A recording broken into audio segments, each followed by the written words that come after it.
Now, a man is upset after an incident on a Southwest Airlines flight at Norfolk International Airport. He says flight staff took him off the plane because there was a concern he was trafficking his own daughter.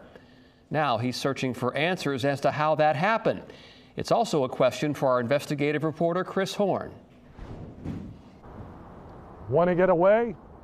John Kerrigan of Virginia Beach definitely did when his plane landed here at Norfolk International Monday of last week. The flight crew there thought he was committing a crime that has become front and center on their radar. John Kerrigan was flying back home on Southwest Monday of last week with his teenage daughter and her friend.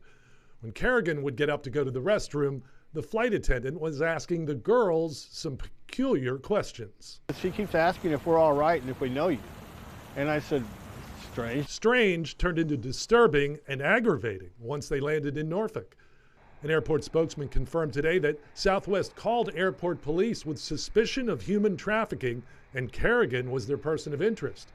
The plane had arrived at the gate, but the passengers were told to remain seated.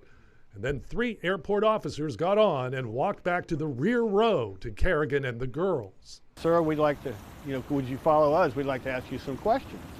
And as he's being led off the plane past all of the other passengers, I said, this is offensive. I mean, and I did. I found it very offensive. I mean, I hadn't done anything wrong.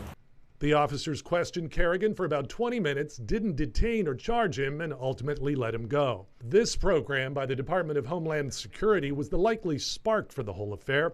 The Blue Lightning Initiative outlines what to look for as possible indicators of human trafficking. Kerrigan agrees with that mission and says, let's stop human trafficking, but let's do it right. That was just a horrible way to go about it. I mean, it's not we all would like for him to catch, child traffickers. That's a worthy goal. But to humiliate somebody. I reached Southwest Airlines this afternoon. A spokesman told me that their crews are trained to watch out for the warning signs of human trafficking. They wouldn't comment on specifics when it came to John Kerrigan's case. At Norfolk International, Chris Horn, 10 on your side.